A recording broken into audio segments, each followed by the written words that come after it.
गू अंधियारा जानिए रूकइये प्रकाश, मिटे अंधियारे ज्ञान दे गुरु नाम है ताश। गुरुर ब्रह्मा गुरुर विष्णु गुरुर्देवो महेश्वरा, गुरुर साक्षात परम ब्रह्म तस्मै श्री गुरुदेव नमः। ध्यान मूलम गुरु मूर्ति पूजा मूलम गुरुपदम, मंत्र मूलम गुरु वाक्यम मोक्ष मूलम गुरु कृपा। ओम। पावन पवित्र बापू ओम जी के दरबार में हाजिरियां भर रही बापू जी की लाडली और प्यारी सासंग। बड़े सौभाग्यशाली हैं हम कि हम ओम जी के इस दरबार में नतमस्तक होने के लिए आते हैं। बड़े अच्छे कर्म हैं हमारे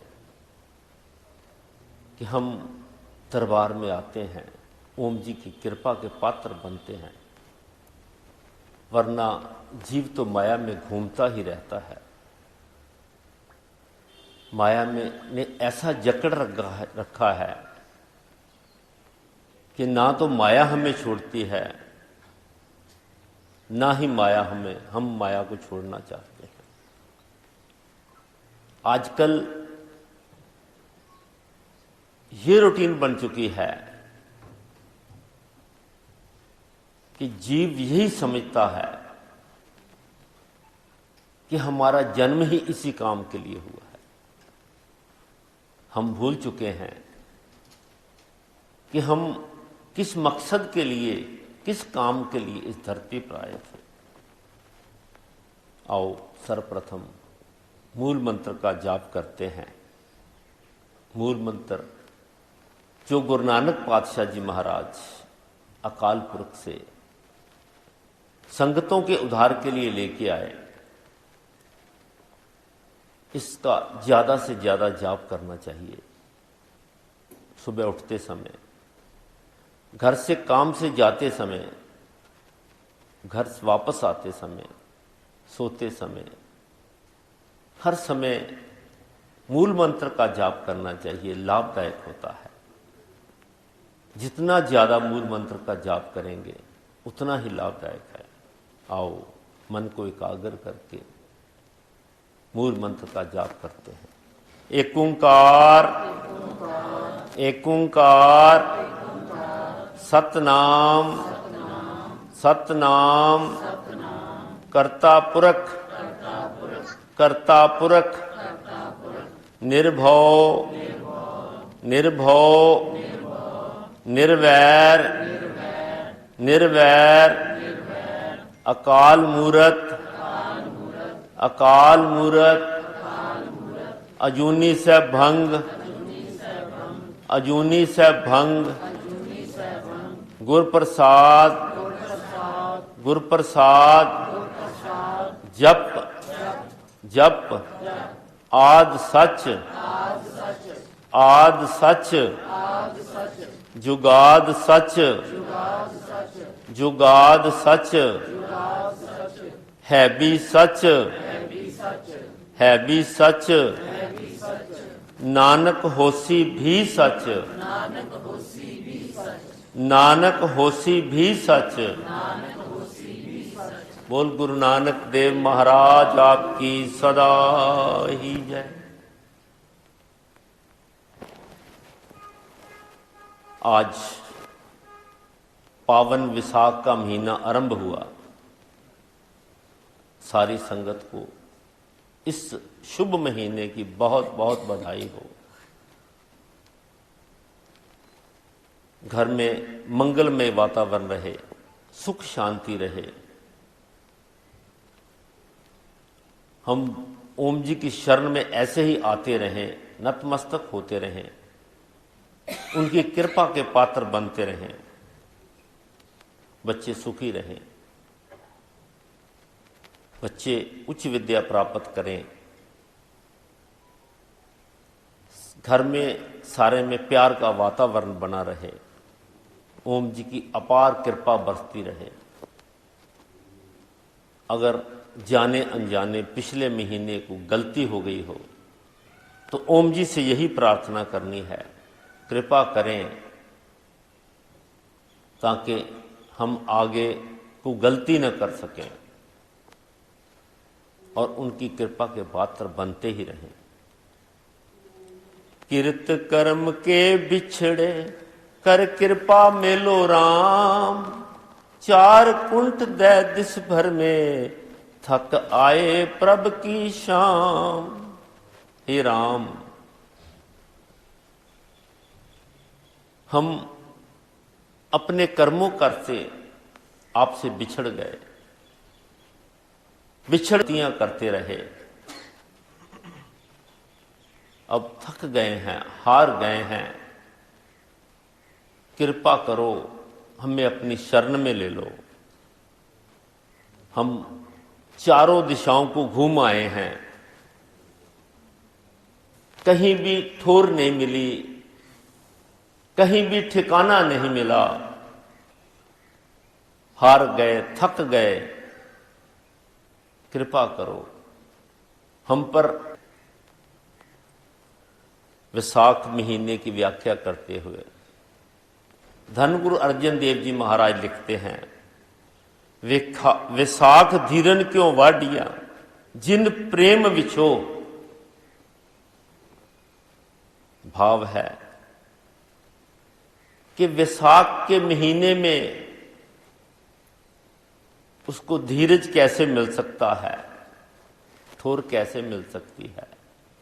जो प्रभु से दूर हो गया, जो मालिक से दूर हो गया, जो मालिक को भूल गया, जिसका उस मालिक के संग नाता टूट गया, उसको शांति कैसे मिल सकती है, उसको प्रेम कैसे मिल सकता है। अगर जीव उस मालिक को भूल जाता है, उस मालिक को याद नहीं करता, तो हमेशा दुख भोगता है, माया के चक्कर में फंसा ही रहता है। माया न टिकती है न टिकने देती है। जैसे एक टहनी एक वृक्ष से टूट जाती है तो वो सूख जाती है, जैसे एक फूल पौधे से बिछड़ के नीचे गिर जाता है तो मुरझा जाता है, वैसे ही हाल जीव का है। जो जीव उस मालिक को भूल गया, प्रभु को भूल गया, जिसने उस मालिक की आराधना नहीं की, उसका भी हाल उस फूल जैसा होता है, उस टानी जैसा होता है।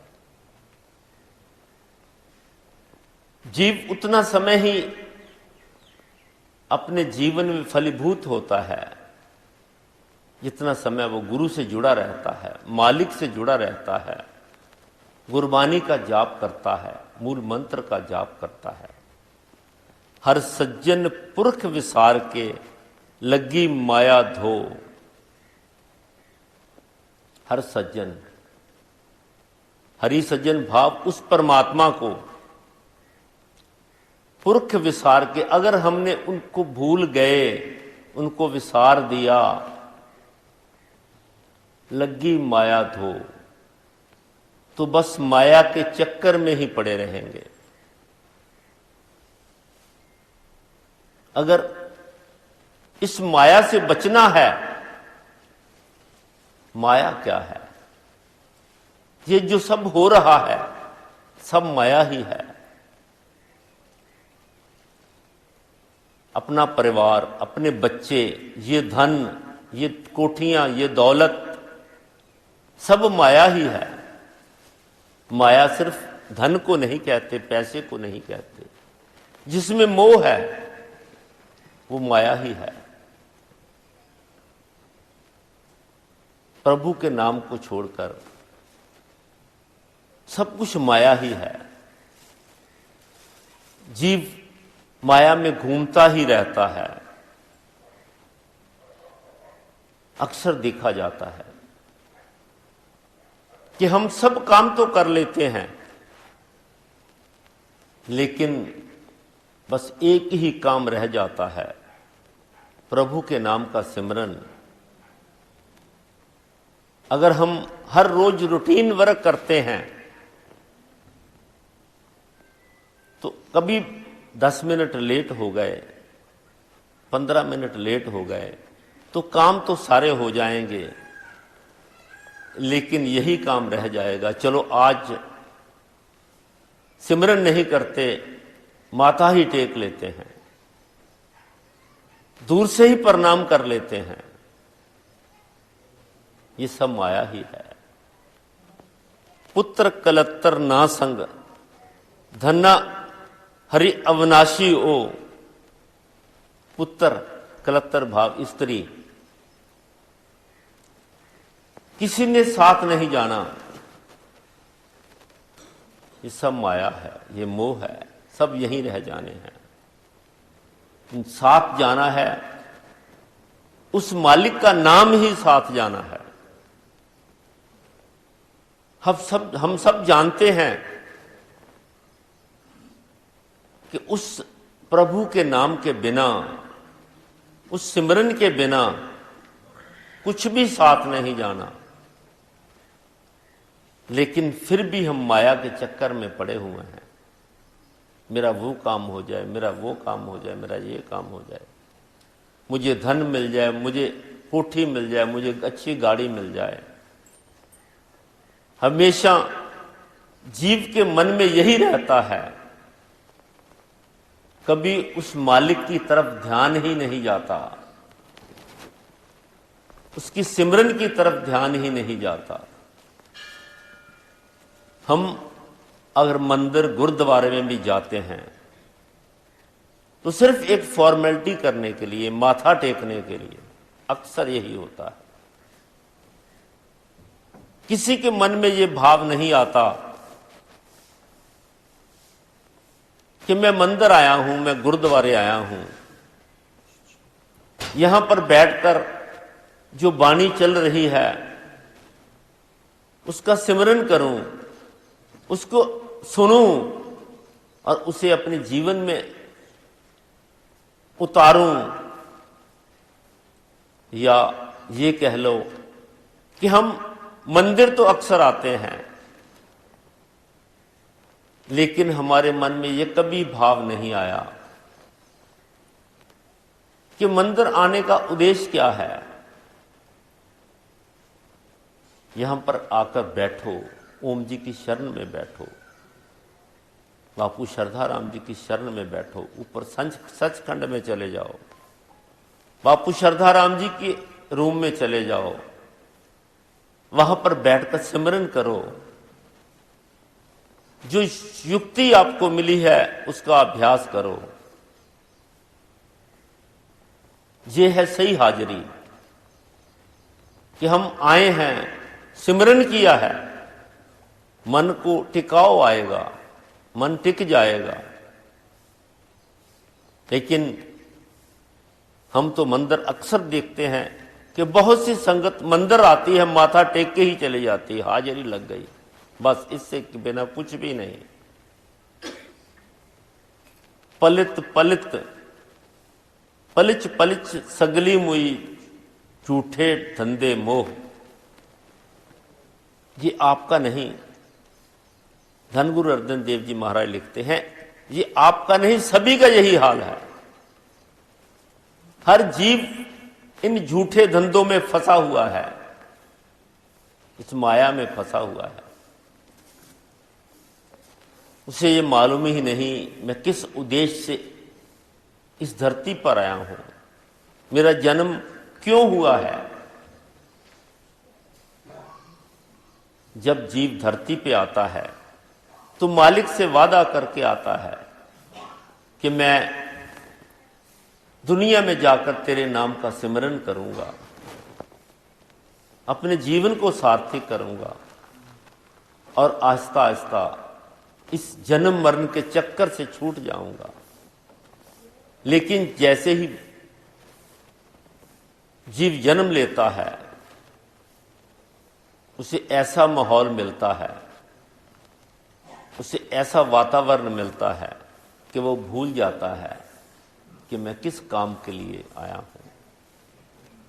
जिस घर में अच्छा वातावरण है, प्रभु के नाम का सिमरन होता है, मालिक को याद किया जाता है, मंदिर गुरुद्वारे जाया जाता है, तब जीव इस राह पर भी चलता है। लेकिन अक्सर ऐसा कम होता है। बहुत सी दुनिया, बहुत सी संगत ऐसी है जिसको धर्म के बारे में मालूम ही नहीं है। धन गुरु अर्जन देव जी यहां यही लिखते हैं कि आपका नहीं, सभी का यही हाल है। हर कोई झूठे धंधों में फंसा हुआ है, उसे मालूम ही नहीं कि मैं किस काम के लिए धरती पर आया हूं। एक किस हर के नाम बिन अगे लइए खो, एक हरि के नाम के बिना, उस मालिक के नाम के बिना, एक सिमरन के बिना कुछ भी साथ नहीं जाना, सब कुछ यहीं रह जाना। ये कमाई हुई दौलत, ये इकट्ठा किया हुआ धन, कोठियां, बंगले, गाड़ियां, सब यहां पर रह जानी है। जीव कितनी मेहनत करता है, सारा जीवन दौड़ता ही रहता है, अंत समय तक दौड़ता है। जब बुजुर्ग हो जाता है तब भी उसके मन को टिकाव नहीं आता कि मैं फ्री बैठा हूं, मैं क्या करूं, कोई ऐसा काम करूं कुछ चार पैसे आ जाएं। ये तो सोचता है, लेकिन ये नहीं सोचता कि मेरे साथ जो जाना है मैं वो काम कर लूं। उसकी तरफ तो ध्यान ही नहीं जाता। धन गुरु अर्जन देव जी यही समझाते हैं कि जो जीव उस मालिक के साथ जुड़ गया, उसे उस मालिक के नाम का सिमरन करने में आनंद आने लगता है। शाश्वत आनंद की अनुभूति होने लगती है और वो हर समय उस सिमरन में ही रहता है। जो गुरबानी का जाप करते हैं, आहिस्ता आहिस्ता उन्हें गुरबानी के बारे में समझ लगने लगती है, आनंद आने लगता है, रस आने लगता है। तो फिर उस जीव के मन में हर समय गुरबानी ही चलती है। जो सिमरन करता है, जब उसे रस मिलता है तो वो हर समय सिमरन में ही रहता है। लेकिन अक्सर ऐसा कम होता है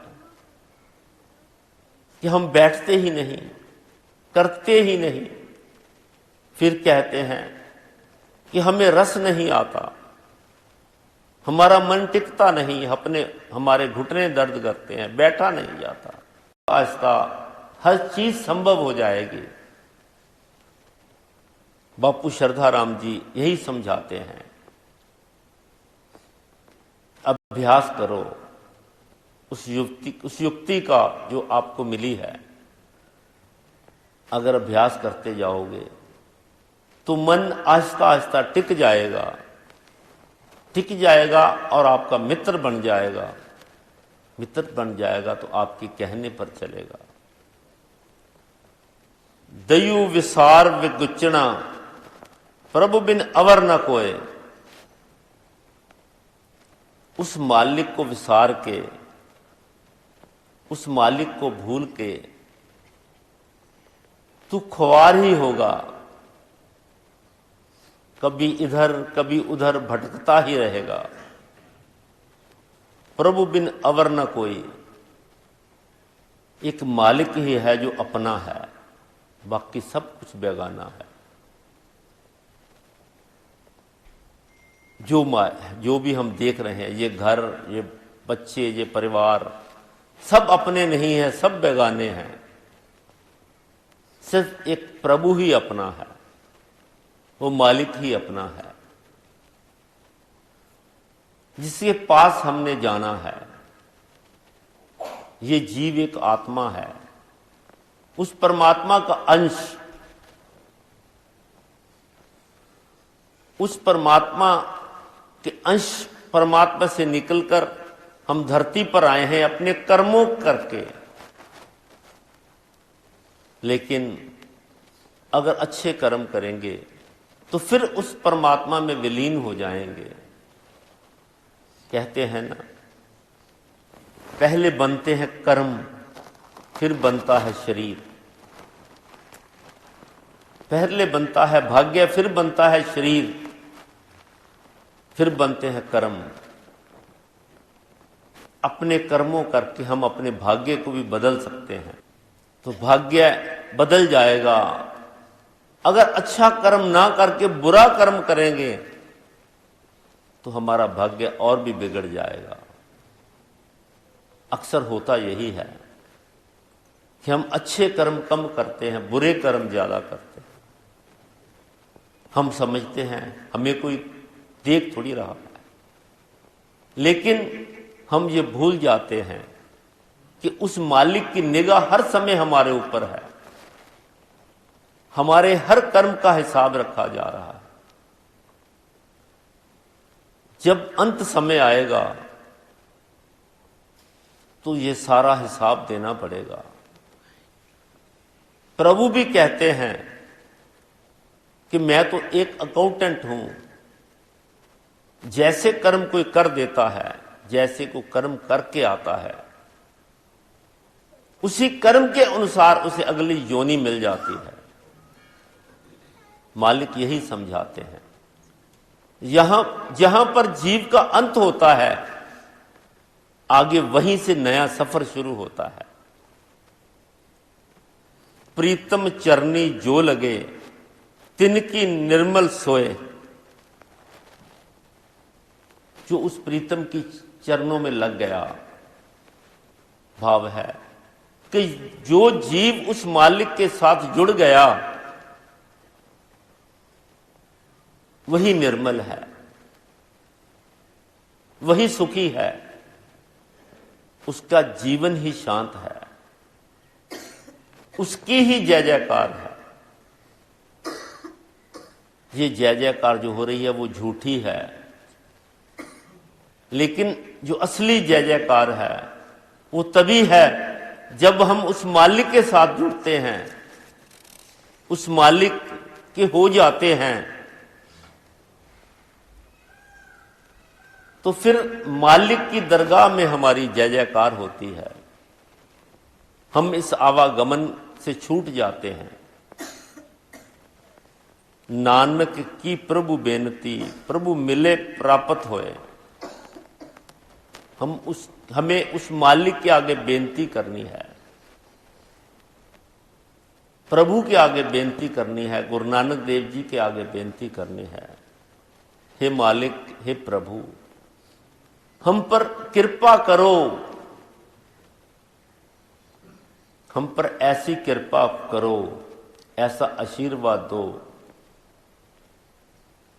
हम पर ऐसी कृपा करो कि हमें ठोर मिल जाए, ठिकाना मिल जाए और आपकी प्राप्ति हो जाए। हर समय यही बेनती करनी है। हम मालिक की शरण में आते हैं। मालिक से माया नहीं मांगनी, मायापति मांगना है। अगर नारायण मिल गए तो लक्ष्मी तो अपने आप ही उनके पीछे पीछे आ जाएगी, क्योंकि लक्ष्मी तो नारायण की दासी है। जहां पर नारायण होंगे वहां पर लक्ष्मी की कमी नहीं रहेगी। विसाख सुहावा ता लगे, जा संत भेटे हर सोए। वैसाख का महीना तभी अच्छा लगता है अगर हमारी भेंट, हमारी मुलाकात उस मालिक के साथ हो जाए। वैसाख के महीने में हर तरफ हरियाली आ जाती है, नए नए फूल खिलने लगते हैं, हर तरफ हरियाली होती है, बहुत अच्छा वातावरण होता है, ना ज्यादा गर्मी होती है ना ज्यादा सर्दी होती है, मन को सुकून मिलता है। लेकिन असली सुकून तभी मिलेगा जब हम उस मालिक के हो जाएंगे, हमें उस मालिक की प्राप्ति हो जाएगी, हमें ठोर मिल जाएगी, हमें ठिकाना मिल जाएगा।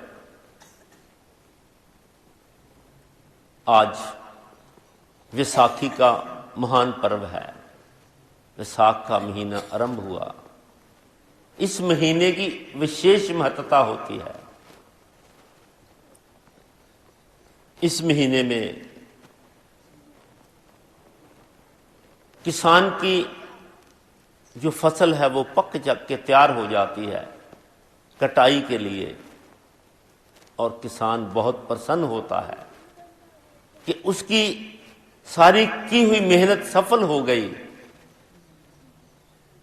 और ये वैसाखी का पर्व मनाया जाता है, खुशियां मनाई जाती हैं कि उसकी मेहनत रंग ले आई, उसकी मेहनत जो उसने की थी उसका लाभ उसे प्राप्त होने वाला है। आज का दिन की एक ये भी महत्ता है, विशेष महत्ता है कि आज के दिन धन श्री गुरु गोबिंद सिंह जी महाराज जी ने खालसा पंथ की नींव रखी। गुरु जी ने एक ऐसी फौज तैयार की, खालसा पंथ की एक ऐसी फौज तैयार की जो कि जुल्म से टक्कर ले सके। उस समय मुगलों का राज था और मुगल सभी को बहुत तंग करते थे, दुनिया को बहुत तंग करते थे, बहुत परेशान करते थे। और गुरु गोबिंद सिंह जी महाराज जी ने विसाखी के इस दिन सम्मत 1756 13 अप्रैल 1699 को खालसा पंथ की नींव रखी। आनंदपुर साहिब में एक बहुत बड़ा दीवान लगा जिसमें बहुत भारी गिनती में संगतें आई।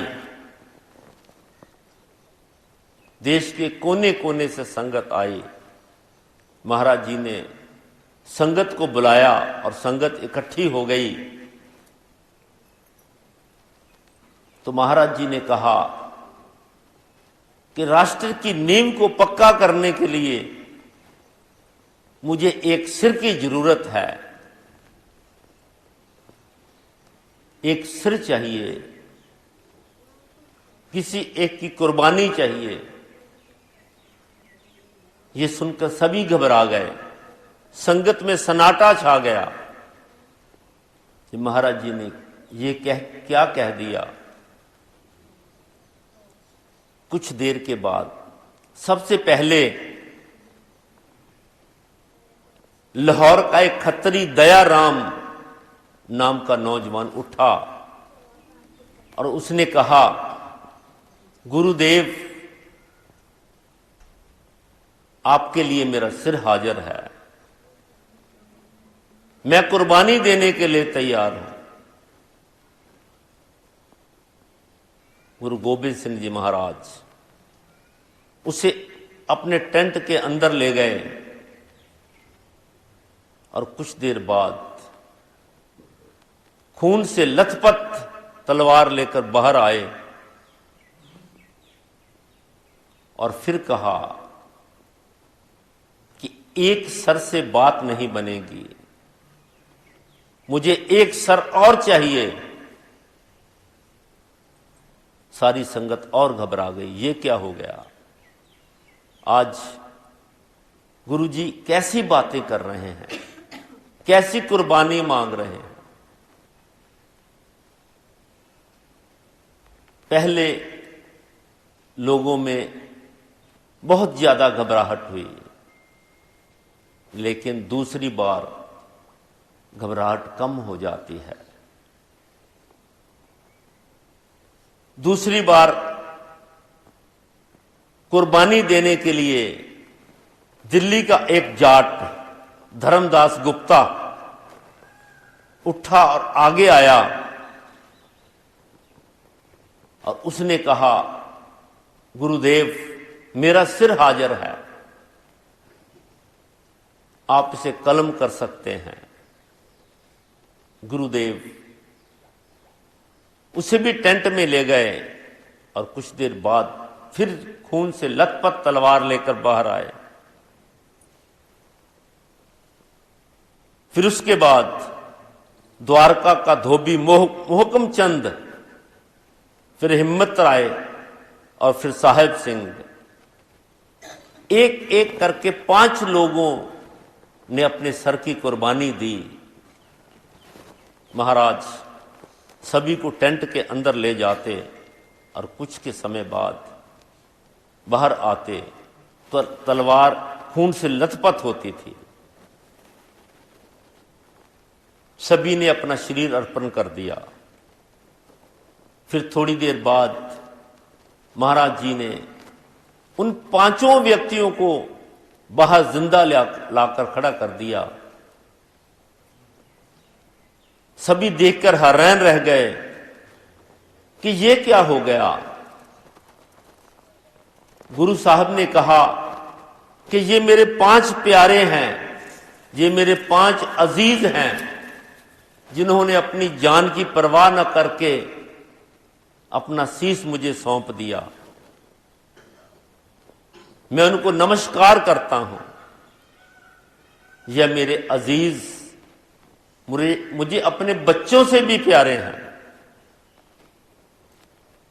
फिर उन्होंने को निवाजा गया, 5 बानियों का पाठ हुआ, अमृत पान कराया गया और ऐसे रखी गुरु महाराज ने खालसा पंथ की नींव और फौज तैयार की जो जुल्म के साथ लड़ सके। उन्होंने कहा कि भारतवर्ष को जात पात ने खोखला कर रखा है। उन्होंने कोई कुछ नहीं देखा, कोई धोबी, कोई जाट, कोई नाई, सबको इकट्ठा करके एक फौज तैयार की और उससे निवाजा। नीचों ऊंच करे मेरा गोविंद, और कहा कि आज से आपके नाम के आगे जात नहीं लगेगी, सिंह लगेगा।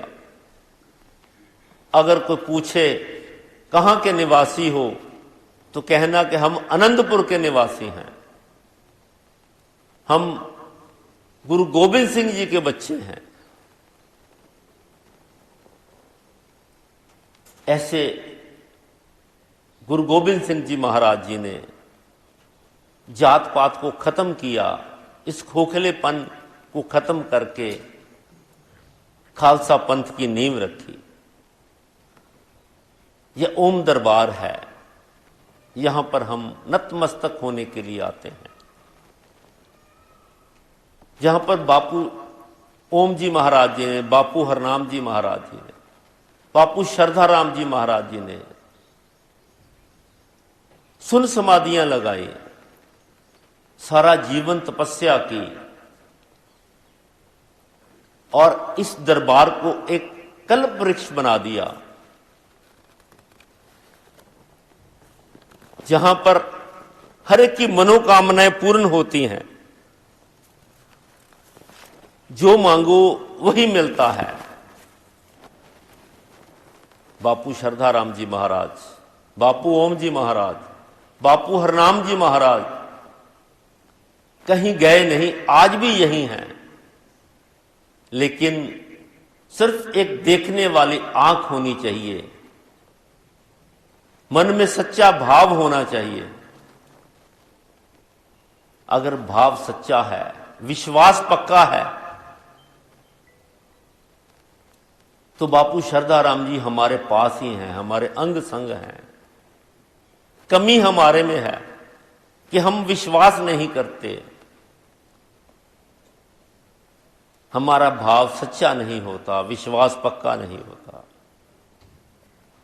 बापू श्रद्धाराम जी यही समझाते थे कि सन्यासी बनना आवश्यक नहीं है, सन्यास अपने मन को देना है, मन को इस दुनिया से हटाकर उस परमात्मा की तरफ जोड़ना है।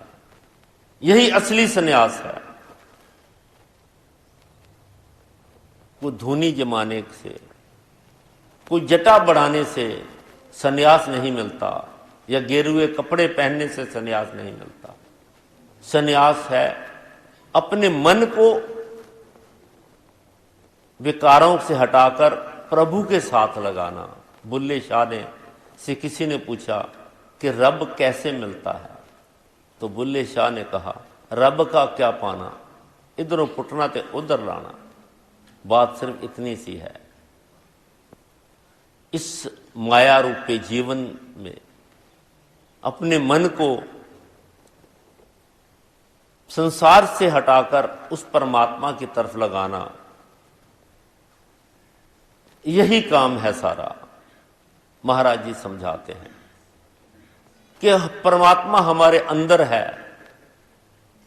बाहर ढूंढने की जरूरत नहीं है, कहीं भटकने की जरूरत नहीं है, कहीं जाने की जरूरत नहीं है। बस अपने अंदर की यात्रा करो, अपने अंदर की यात्रा भाव है कि समाधि लगाकर बैठो, जो युक्ति मिली है उसका सिमरन करो, उसका अभ्यास करो। अगर युक्ति नहीं है तो राम राम का जाप करो, वाहिगुरु वाहिगुरु का जाप करो, बैठे रहो, मन को एकाग्र करके आहिस्ता आहिस्ता आहिस्ता आहिस्ता एक दिन वो समय आएगा कि आपको आनंद आने लगेगा। लेकिन इसके लिए मेहनत की जरूरत है। बापू श्रद्धाराम जी यही समझाते थे कि ये मन कूदेगा, भागेगा, दौड़ेगा, आपके काबू में नहीं आएगा। लेकिन अगर आप पक्के भाव से, पक्के विश्वास के साथ बैठे रहोगे तो एक दिन ये काबू में आ जाएगा और आपका मित्र बन जाएगा। बापू श्रद्धाराम जी ये भी समझाते थे कि दिखावा नहीं करना, शबरी जैसा जीवन व्यतीत करना है। जैसे शबरी ने सारा जीवन सेवा की, सुबह जल्दी उठकर ऋषियों की कुटिया को साफ करना, उनके लिए पानी भरना, उनके लिए ईंधन की व्यवस्था करनी,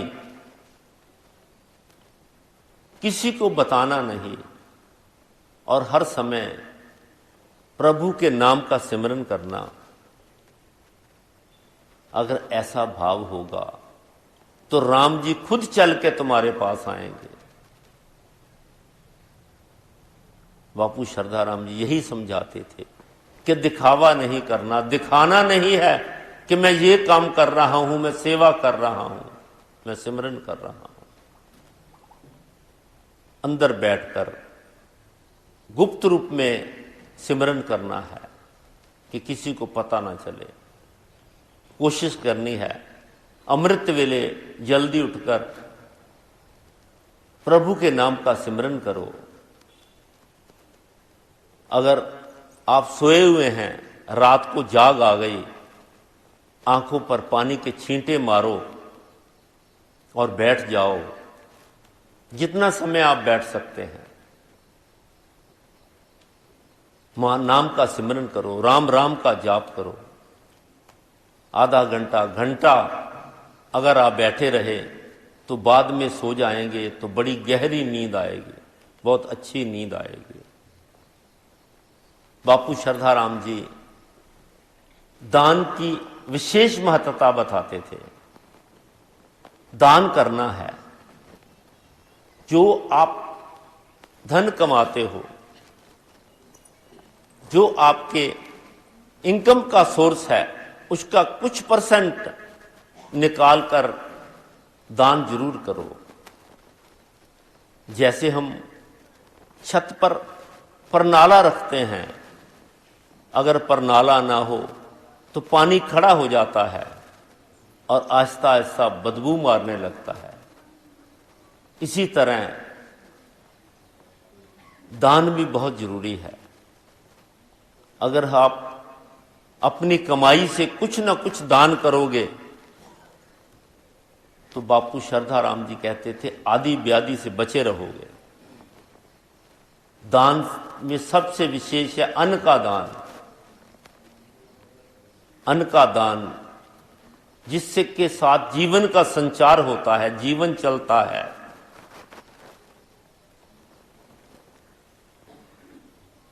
दान करते समय दिखावा नहीं करना।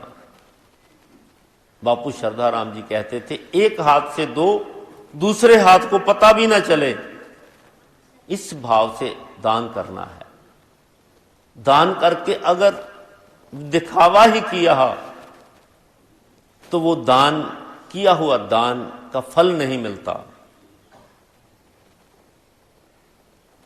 बापू श्रद्धाराम जी समझाते थे कि ये शरीर नाशवान है, इसको एक दिन छोड़ के जाना है।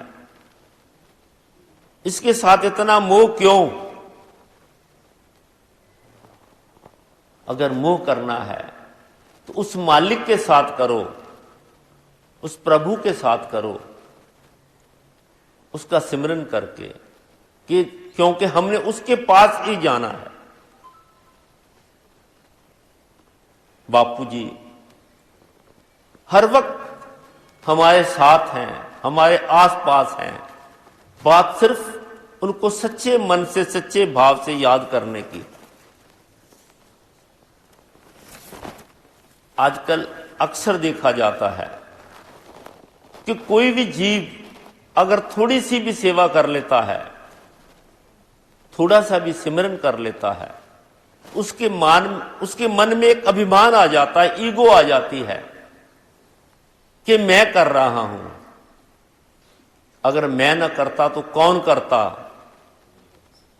अगर मैं ना होता तो ये काम कभी नहीं होता। हम ये भूल जाते हैं कि बापूजी के पास तो सेवा करने वाले बहुत हैं,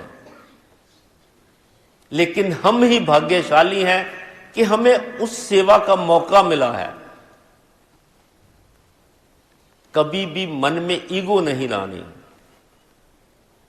कभी भी दिखावा नहीं करना।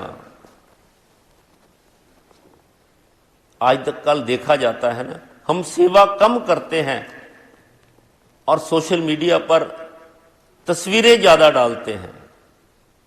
थोड़ा सा भी काम कर लो तो सोशल मीडिया पर तस्वीर डाल दी जाती है कि मैंने आज ये सेवा की। बापू श्रद्धाराम जी कहते हैं सेवा करके दिखावा नहीं करना, दान करके दिखावा नहीं करना। सेवा और दान अपने मन से करना है। अगर मन से करेंगे तो तभी सेवा आपकी सफल होगी। बड़े बड़े राजे महाराजे, बड़े बड़े व्यापारी, बड़े बड़े धन वाले, अक्सर मन में ईगो आ जाती है, अक्सर मन में अभिमान आ जाता है, लेकिन उस अभिमान के साथ उनकी की हुई सेवा सारी समाप्त हो जाती है। बहुत सी कथाएं आती हैं कि सारा जीवन तपस्या की, सारा जीवन सेवा की और वरदान मांगे, वरदान मिल गए, और लेकिन जब वरदान के फलीभूत होने का समय आया तो मन में ये घुमंड आ गया कि मैंने इतनी सेवा की, इतनी भक्ति की कि मुझे ये वरदान मिल गया। इसके साथ ही किया हुआ सारा समाप्त हो जाता है। हमें बापू जी के कहे मुताबिक चलना है, ओम जी की शरण में हमेशा आते रहना है, नतमस्तक होते रहना है, अपने जीवन को सार्थक करते रहना है। मैं बापू ओम जी महाराज, बापू श्रद्धाराम जी महाराज, बापू हरनाम जी महाराज जी से यही प्रार्थना करूंगा कि अपनी जो सारी संगत है उस पर अपनी मेहर का हाथ रखें, उन्हें आदि व्याधि से बचा के रखें, उन्हें इस माया के चक्कर से बचाकर अपने चरणों के साथ जोड़ के रखें, ताकि ये हमारा जीवन सार्थक हो जाए। आओ प्रार्थना करें। औखी घाटी बिखरा पैंडा, मेरे अंग संग होए सहाय गुरु, सब संगत मिल अरदास करो, मेरे मनो न विसरे। सब संगत मिल अरदास करो, मेरे मनो न विसरे वाहे गुरु। ओम बापू नंदा चौर वालिया आपकी सदा शहनशाह झंडे की सदा जय। बापू श्रद्धाराम जी महाराज आपकी सदा। सब संतन की जय, सब संगत की जय।